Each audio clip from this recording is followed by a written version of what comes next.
Hey, it's me. I wanted to talk about chess. So, as we can see, I have in front of us a chessboard, right? And I have been playing chess.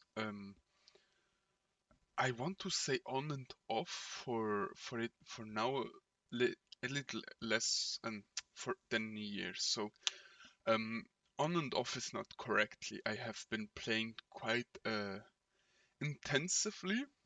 I have studied some chess and um, for let me say uh, half a year, a little bit more. I did it every day and I played every day. But then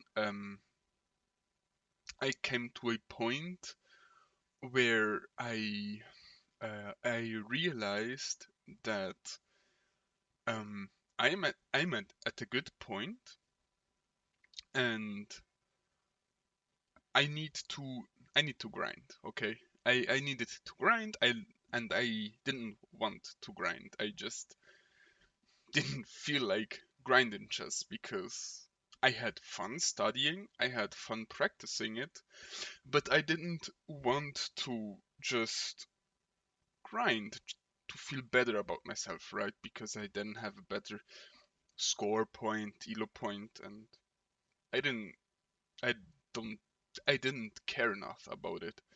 Not that I don't enjoy like having a higher one, but it wasn't worth for me to grind for it. Okay, so the stage is set. The stage is set. um, I want to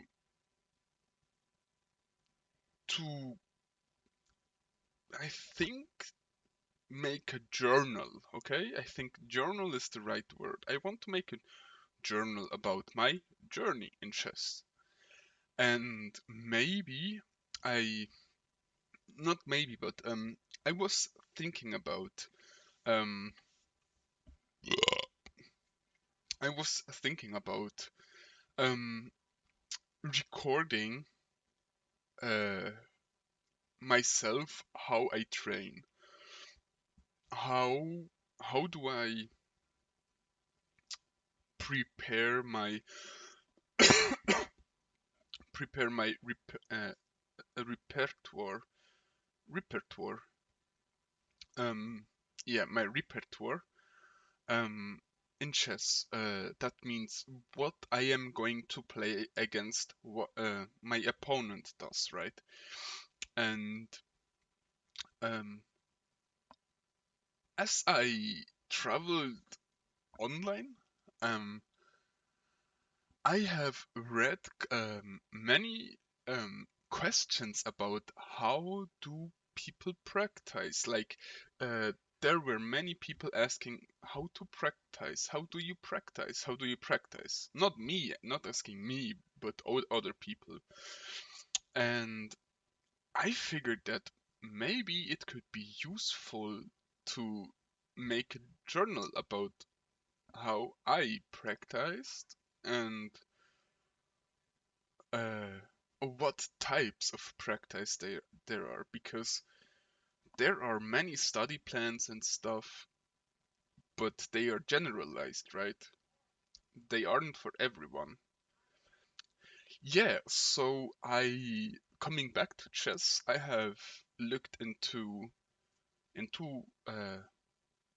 1e4 for 1e4 and 1d4.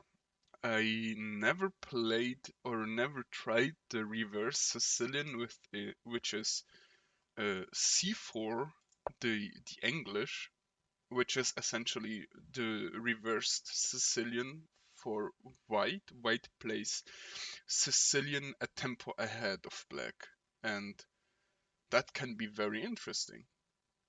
Uh, Depends on how black approaches it, because you often don't realize it as black until you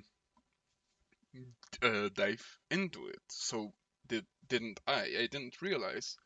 So what is the computer's answer? Well, e5, because it's e4, c5 for white. When white plays e4, black plays the Sicilian c5. Okay, and if you go here into the lines, you have uh, knight c3, you have g3, you have e3.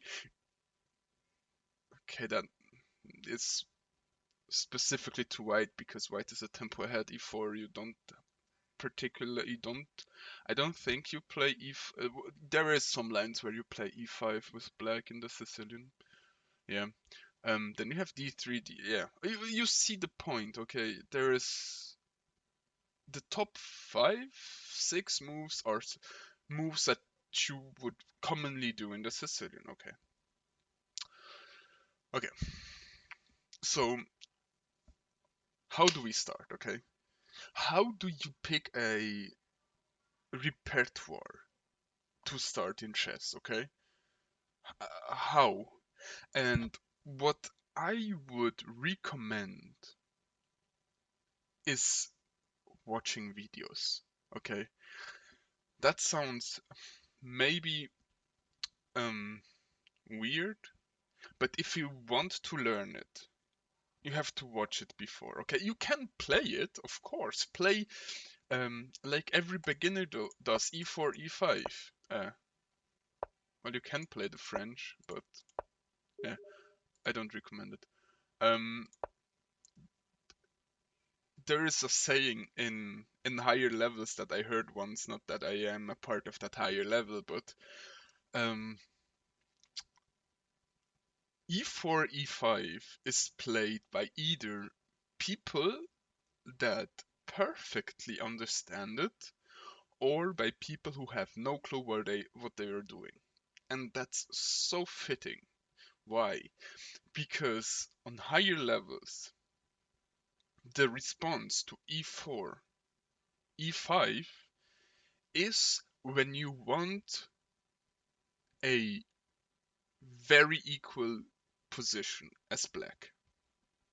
You are not trying to fight for an advantage because unless your opponent heavily misplays, so let's see, we are not gonna go into this no sense because this is playable, but if you play as a beginner, it reinforces even more the concept of you don't know what you are doing because it is very complicated. Okay, this variation is very complicated. The most common on the beginner level is knight c6, and for good reason because white attacks your pawn, black defends it. Okay, no big no biggie there. So the most common by far in the beginners level, which is from 0 to 1 to 1000 to 0 to 900. Okay, I think it doesn't matter. It doesn't matter. Just doesn't matter. The numbers actually really doesn't matter. Um, okay, where was I? I lost track. Okay, so the most far common move, if you know it, you probably played against or you played it, is bishop c4. So this, as you can see, is called the Italian game. I don't know why. It is just that. And many people misunderstand this opening.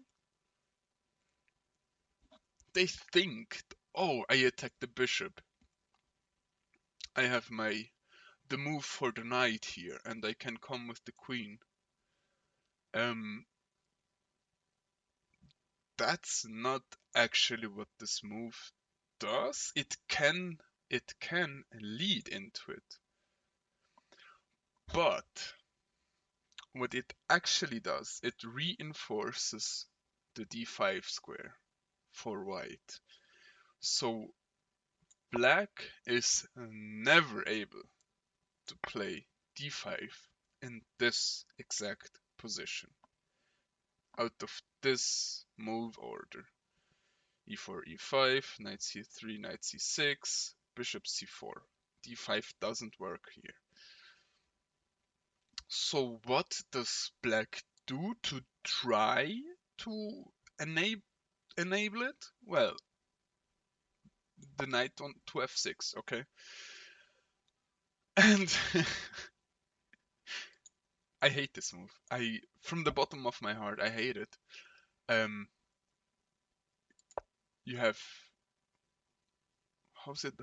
What is two knights defense? This is not a defense. You're trying to go for the throat of your opponent, okay?